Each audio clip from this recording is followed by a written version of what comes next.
एक तरफ 10 साल से पावर में बैठी सरकार और दूसरी तरफ राहुल गांधी, एक ऐसा नेता जिसे पूरा देश कभी पप्पू कहकर ट्रोल करता था।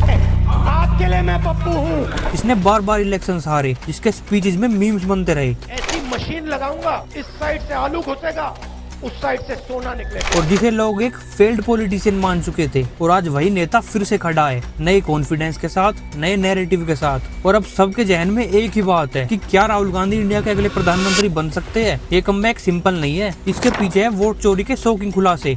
ये है चोरी, 5 तरीके से होती है। भारत जोड़ो यात्रा का जुनून और एक ऐसी कहानी जो इंडियन पॉलिटिक्स में कभी सोची भी नहीं गई। तो तैयार हो जाइए, क्योंकि आज हम खोलने वाले हैं राहुल गांधी के इम्पॉसिबल कमबैक की असली कहानी। और फैसला आपको करना है, ये कहानी एक नई शुरुआत है या एक और पॉलिटिकल ड्रामा। इंडियन पॉलिटिक्स में एक ऐसा नाम है जो हमेशा डिबेट के बीच में रहा है, राहुल गांधी। एक ऐसा इंसान जिनका जन्म एक ऐसे परिवार में हुआ जिसका नाम ही पावर का सिंबल था। जवाहरलाल नेहरू, इंदिरा गांधी, बहनों और भाइयों, राजीव गांधी और फिर सोनिया गांधी। ये सिर्फ एक परिवार नहीं बल्कि भारत की पॉलिटिकल हिस्ट्री का बैकबोन था। राहुल गांधी के लिए पॉलिटिक्स एक चॉइस कम और एक रिस्पॉन्सिबिलिटी ज्यादा थी। 1991 में जब उनके पिता राजीव गांधी एक बॉम्ब ब्लास्ट में शहीद हुए, तब राहुल सिर्फ 21 साल के थे। उस दिन से उनकी जिंदगी पर एक ऐसा बोझ आ गया जिसे वो कभी पूरी तरह छुड़ा ही नहीं पाए। उन्होंने अपनी एजुकेशन फॉरेन यूनिवर्सिटीज से ली, यूके और यूएस दोनों जगह उन्होंने अपनी पढ़ाई की। लेकिन जितना ज्यादा एक्सपोजर उनका दुनिया भर का था, उतना ही उनके लिए इंडियन पॉलिटिक्स अनफेमिलियर थी। 2004 में उन्होंने MIT से अपने पॉलिटिकल करियर की शुरुआत की। जनता ने उन्हें एक नए प्रिंस की तरह देखा, एक ऐसा लीडर जो कांग्रेस के लिए उम्मीद का नया चिराग बनेगा। मीडिया ने उन्हें फ्यूचर प्राइम मिनिस्टर का टैग देना शुरू कर दिया। But I am very confident Rahul Gandhi will be the next Prime Minister of this country. लेकिन राहुल गांधी के सरनेम ने उन्हें एक अलग ही पावर दी, पर यही सरनेम उनके लिए एक कर्ज भी बन गया। राहुल गांधी से लोगों की एक्सपेक्टेशंस इतनी बढ़ गई कि उन्हें पूरा करना लगभग नामुमकिन हो गया। जितना उनका नाम चमकता था, उतनी ही उनकी जिंदगी कंट्रोवर्सी और प्रेशर के साये में ढलती जा रही थी। 2004 में जब राहुल गांधी ने अमेठी से अपना पहला इलेक्शन जीता, तब लगा कि कांग्रेस एक बार फिर से अपने गोल्डन डेज में लौट चुकी है। लेकिन असली स्ट्रगल शुरू हुआ 2004 में। देश भर के वोटर्स ने भारतीय जनता पार्टी को लैंडस्लाइड विक्ट्री दी और कांग्रेस की सीट गिरकर सिर्फ 44 पर आ गई। ये कांग्रेस पार्टी के इतिहास का सबसे बड़ा झटका था, और साथ ही राहुल गांधी के लिए भी, जिन्होंने अपनी पूरी ताकत लगा दी लेकिन जिसका रिजल्ट बिल्कुल जीरो था। इस हार के बाद लोगों ने उन्हें सिर्फ एक लीडर नहीं बल्कि एक फेल्ड लीडर के रूप में देखना शुरू कर दिया। फिर आई उनकी स्पीचेस, जहां उनके शब्द अक्सर गलत तरीके से समझे गए या उनकी डिलीवरी वीक लगी। प्रधानमंत्री अपनी आंख मेरे आंख में नहीं डाल सकते। सच्चाई है।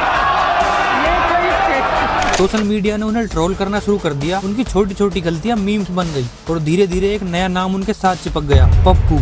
मैं पप्पू हूँ, मैं पप्पू हूँ। TV debates, WhatsApp forwards, Facebook posts, हर जगह राहुल गांधी एक जोक का सब्जेक्ट बन गए। लोग उनकी पॉलिटिकल सोच पर ध्यान देने की बजाय उनकी बॉडी लैंग्वेज, उनके एक्सेंट और उनके स्लीप्स पर मजाक बनाने लगे। हर हार के बाद उनका इमेज और गिरता गया। कांग्रेस के नेता भी उनकी लीडरशिप पर सवाल उठाने लगे। जनता के लिए राहुल गांधी एक सीरियस लीडर कम और एक कॉमिक कैरेक्टर ज्यादा बन गई। लेकिन कहानी यहीं खत्म नहीं होती, क्योंकि इस मजाक के पीछे एक ऐसा इंसान छुपा था जो अपनी जिंदगी के सबसे बड़े कमबैक की तैयारी कर रहा था। हर कहानी में एक टर्निंग पॉइंट होता है, और राहुल गांधी के लिए वो मूवमेंट 2019 के बाद आया। एक और इलेक्शन डिफीट के बाद लग रहा था कि अब उनकी पॉलिटिकल जर्नी ऑलमोस्ट खत्म हो गई है। Rahul Gandhi also conceded defeat. leader Rahul Gandhi conceded defeat. लेकिन उस वक्त उन्होंने एक ऐसा कदम उठाया जो उनकी जिंदगी और पॉलिटिकल करियर का कोर्स बदल देगा, और वो कदम था भारत जोड़ो यात्रा। तिरंगा हाथ में लिए राहुल गांधी ने अपना सफर कन्याकुमारी से शुरू किया और कश्मीर तक 4080 किलोमीटर पैदल चलकर देश भर के लोगों से मिला। ये सिर्फ एक 150 दिन की पॉलिटिकल यात्रा नहीं थी, ये उनकी एक पर्सनल ट्रांसफॉर्मेशन भी थी। कैमरा के सामने स्पीचेस देने की बजाय राहुल सड़कों पर आम जनता के साथ चल रहे थे, गाँव के किसानों के साथ खाना खा रहे थे, जवानों के दर्द सुन रहे थे और बच्चों के साथ खुद खेल रहे थे।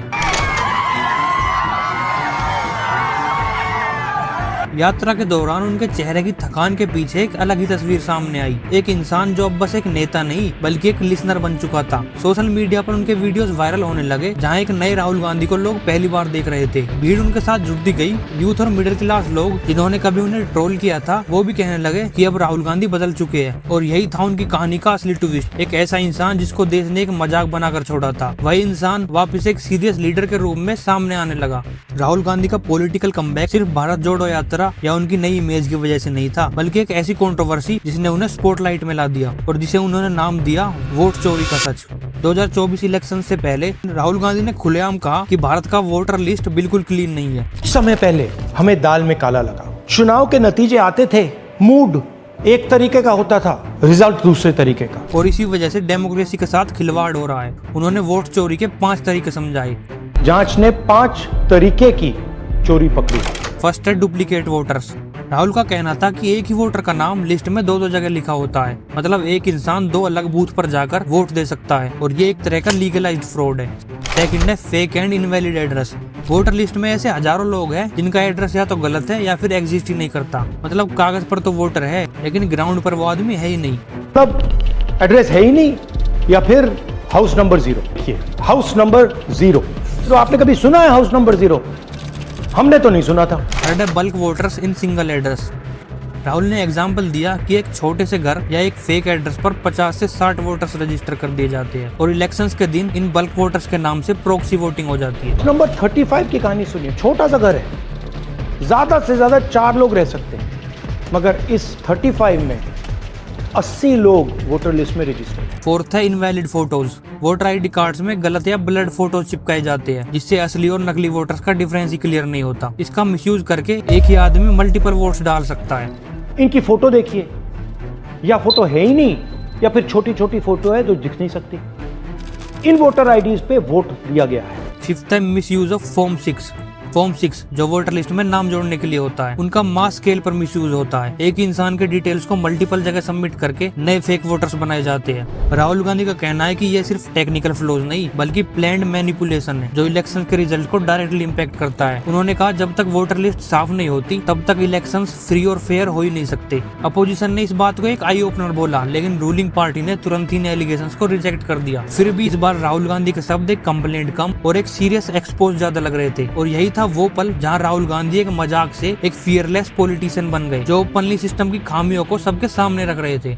राहुल गांधी का कमबैक एक आम नेता की कहानी नहीं है, ये देश की पॉलिटिक्स का एक क्रूशियल पॉइंट है, क्योंकि सवाल सिर्फ उनकी इमेज का नहीं बल्कि पूरे सिस्टम की क्रेडिबिलिटी का है। सोचिए, एक तरफ एक रूलिंग पार्टी जो 10 साल से ज्यादा टाइम से पावर में है और दूसरी तरफ एक अपोजिशन जो बिखर चुकी है। ऐसे में राहुल गांधी का वापस एक सीरियस लीडर के रूप में उभरना सिर्फ उनकी जीत नहीं, ये इंडियन डेमोक्रेसी के लिए एक नई उम्मीद है। उनका भारत जोड़ो यात्रा ने उन्हें लोगों की ओर करीब ला दिया, और जहाँ उन्होंने वोट चोरी जैसे मुद्दे उठाए तो उन्होंने अपने आप को एक फाइटर के रूप में एस्टेब्लिश किया जो सिर्फ कुर्सी के लिए नहीं बल्कि सिस्टम की साफ सफाई के लिए लड़ रहा है। यूथ जो पहले उन्हें ट्रोल करते थे आज उनकी स्पीचेस में इंटरेस्ट लेते हैं। फार्मर्स और मिडिल क्लास जो महंगाई और बेरोजगारी से परेशान है उन्हें एक अल्टरनेट वॉइस मिलने लगी। और सबसे बड़ी बात, राहुल गांधी का कमबैक एक रिमाइंडर है कि भारत में अभी भी डेमोक्रेसी जिंदा है। ये एक लीडर चाहे कितना भी ट्रोल हो जाए, कितना भी नीचे गिरा दिया जाए, अगर वो जनता से कनेक्ट कर ले तो पॉलिटिक्स का पूरा गेम बदल सकता है। ये कमबैक इसलिए भी मैटर करता है क्योंकि एक स्ट्रॉन्ग अपोजिशन के बिना डेमोक्रेसी अधूरी होती है, और राहुल गांधी का वापस उठना शायद वो बैलेंस क्रिएट कर रहा है जो देश के लिए बहुत जरूरी है। अब सवाल ये है कि राहुल गांधी का कमबैक तो हो गया, पर क्या वो सच में भारत के प्रधानमंत्री बन सकते हैं? राहुल के लिए पीएम की कुर्सी का रास्ता आसान बिल्कुल नहीं है, लेकिन अगर वो कुछ स्ट्रेटेजिक मूव्स करते हैं तो उनके चांसेस काफी बढ़ सकते हैं। सबसे पहला रास्ता है इंडिया ब्लॉक, ये पोजीशन का एलियंस जो मोदी सरकार को चैलेंज कर रहा है। अगर राहुल गांधी अपने लीडरशिप के अंडर छोटी पार्टीज को एकजुट कर लेते हैं तो सीट्स के इक्वेशन रूलिंग पार्टी के लिए टफ हो सकते हैं। दूसरा है यूथ कनेक्ट। आज भारत के 65% से ज्यादा वोटर्स यूथ है। अगर राहुल गांधी बेरोजगारी, एजुकेशन और फ्यूचर सिक्योरिटी पर कॉन्क्रीट रोड मैप देते हैं तो यूथ का ट्रस्ट मिलना उनके लिए गेम चेंजर हो सकता है। तीसरा है ग्राउंड कैंपेन। भारत जोड़ो यात्रा ने ये प्रूव किया कि लोग अभी भी उनकी बात सुनना चाहते हैं। अगर वो इस मॉडल को इलेक्शन तक कंटिन्यू करते हैं तो वो एक मास लीडर की इमेज को प्रेजेंट करेंगे। चौथा है सोशल मीडिया रीब्रांडिंग। जहाँ एक तरफ मीम्स उनकी इमेज को वीक बनाते हैं, वहीं अगर उनका डिजिटल कैंपेन स्ट्रॉन्ग और इनोवेटिव हो तो उनकी पब्लिक परसेप्शन ड्रामेटिकली बदल सकती है। और पांचवा है global image. Rahul Gandhi foreign universities और इंटरनेशनल फोरम्स में एक्टिवली जाके एक विजनरी लीडर की तरह अपने आइडियाज रखते हैं। Mr. Gandhi, welcome to Stanford.